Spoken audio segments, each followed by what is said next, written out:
Good morning. Look at that. I've often heard that it is best to start these types of talks with a joke to make you people feel comfortable and relaxed. And so I have no such plans. What I do have, though, is a clip from a live recording I made on the 20th of October, 2020. Please, viewer discretion is advised.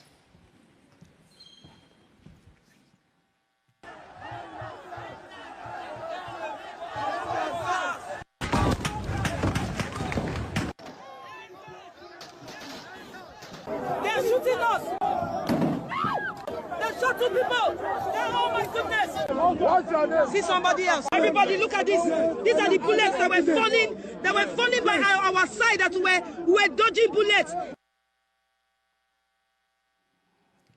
My name is Obuanuju Catherine Udeh.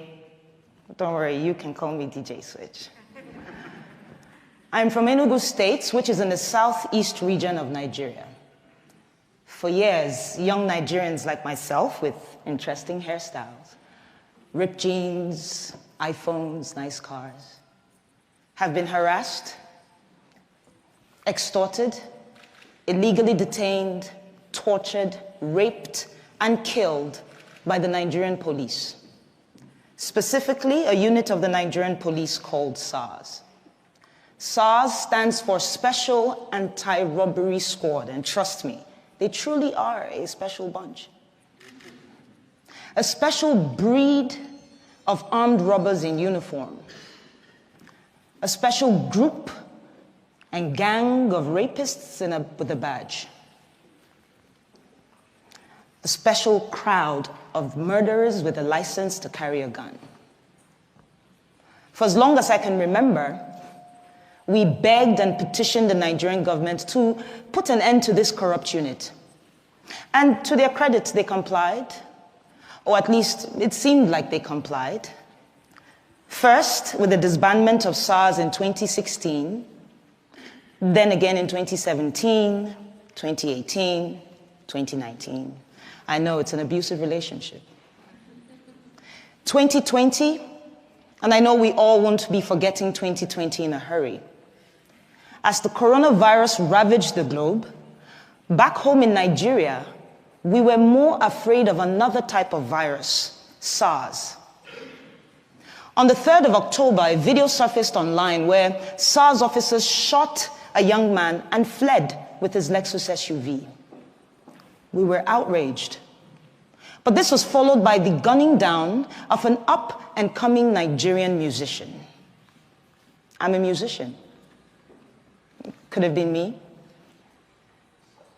At this point, the hashtag EndSARS was trending all over the world. And thanks to Nigeria's biggest celebrities and artists, influencers who said, enough is enough, it is time we speak up. And so by the 8th of October, the streets of Nigeria were filled with young men and women protesting police brutality, and I was one of them. But it is the 20th of October, 2020, that has brought me here today. On that very horrible day, the Nigerian army, sanctioned by the Nigerian government, stormed the Lekki Tollgate, and this is a major roadway in Lagos State, by the way. No warning, no dialogue. Soldiers opened fire on unarmed, peaceful protesters with live ammunition. We cried, we braced, and we started to sing the national anthem, just with the hopes that they recognize we're not their enemy. It made no difference. As I laid on the floor, I remember a young man, he just jumped on top of my body and he was screaming, "Cover her, cover her." I couldn't really make sense of what the whole thing was about. He was struck by a bullet on his lower back.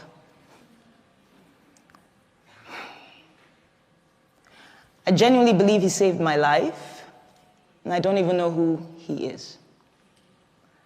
I don't even know why I didn't run, to be honest. At that time, I thought it was the end. And so my instinct at the moment was show everybody what's going on. You know, you're going to die here today. And so I pulled out my phone, went to Instagram, started live broadcasting this madness. Viewers on the live helped us call ambulances, but the soldiers refused the ambulance's entry. And so some of us had to turn into instant surgeons in an attempt to remove the bullet from the leg of a protester. Eventually, the shooting stopped, and we observed that some of the soldiers were picking up their shells, I believe in an attempt to hide evidence of this crime. And so we scampered around to pick the shells that we could find in an attempt to have evidence of this crime. And this was while other soldiers were dumping bodies onto their trucks.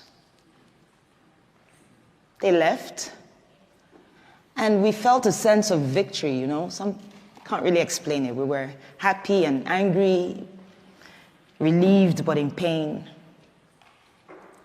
But unfortunately, after being on Instagram Live for so long, my phone battery died. Because not too long after, another phase of attack was upon us. But this time it was the Nigerian police. And they came in guns blazing as well. And so we ran. We took the injured to a nearby hospital and the others to a church. The church apparently had been on the live and they had offered us refuge. By the next morning, soldiers raided the hospital looking for me. And I owe a great deal of gratitude and thanks to a friend and colleague who had called me earlier and said, put off the location on your phone and leave that hospital as soon as possible. And so it was barely 15 minutes after I left. But it didn't end there. My boss and his wife got threatening phone calls. I couldn't go home to where I lived because we got reports of strange men lurking around my apartment complex. I haven't gone home, actually, since the 20th of October, 2020. Speaking of home, I'm from a large family of 8, 5 boys, 3 girls, with very opposing characters, I tell you. I'm the last, with a sprinkle of last child crazy. But I remember my parents, you know, they worked really hard to provide us with basic things, food, education, healthcare, security, allowances. All while teaching us to love and respect each other's differences. On the other hand, Nigeria is home to over 200 million brothers and sisters with different cultures and tribes and faiths and beliefs. Things and differences that the government has used for the longest time to pit us against each other. But the EndSar's movement swept that away, even if it was just for a time being. I witnessed protesters collaborating and helping each other. Protesters giving food and water to the same police who's been killing us off every day. Others provided security. Another group provided funds that were donated to them, I mean in the hundreds of thousands of dollars, for legal and medical attention to protesters who needed it. This is the real Nigeria. But the Nigerian government, much like an irresponsible parent, failed to see the opportunity as a learning curve, to listen to the cries of its quote-unquote children. Instead, they chose to deny these events and also moved swiftly to silence us. Starting with the Nigerian Minister of Information, Lai Mohammed. And yes, you heard me right. The Nigerian Minister of Information, our very own spin doctor. Yeah, his first name is Lai. It's inevitable, right? And the pun is begging me. Lai called the shooting a fabrication of a massacre without bodies. He said I was a purveyor of fake news with the intent of tarnishing the nation's image, that I am a terrorist, amongst other things.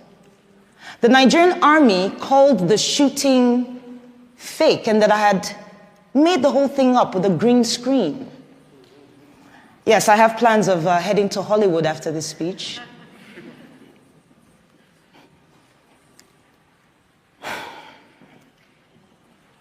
You know, 15 people died on the 20th of October, and not a single government official, police, or army personnel has been brought to book. 15, at least, all while singing the national anthem. As an artist and a DJ, I listen to music a lot, all the time. And I'm reminded of the legend, the artist, Fela Anikulapo Kuti. He was known for speaking truth to power with his art. And I'm reminded of his 1977 song titled Zombie. Here, Fela likens the Nigerian military to mindless zombies following idiotic orders. It was relevant then, it is relevant today, and it most likely will be relevant tomorrow, in the future. The same future that they say is in the hands of the leaders of tomorrow. But what we have tomorrow are recycled leaders of today who have failed to provide an enabling environment for young leaders to thrive and contribute. No, but they chose instead to kill us all off, one by one. This might sound outrageous to you, and you might wonder why. And I'll tell you. Our leaders are afraid. It's as simple as that. They're afraid of a thinking, an innovative, a collaborative, and a working Nigeria. They're afraid of every young Nigerian who, against all odds, have made it for themselves. They are afraid of a me, the coconut head generation, as we like to call ourselves. We're hard-headed, we're not easily deceived by propaganda, and we stand up to our oppressors. And while we may not do this all the time because wahala no dey finish, as we like to say back home, I think there's a Nigerian in the crowd. Well, what it means, though, is that the problems never end. And while I understand that we have to take a break to put food on the table, to at least secure our mental health, know this. Corruption, tyranny, abuse of power do not go on a break. And so today I'm choosing to use my voice and my talent to push for the things that we ought to have. And I want to ask you all, these fine people, to please join me and support my vision for promoting democracy, human rights values, and equality through arts. Thank you so much for your time.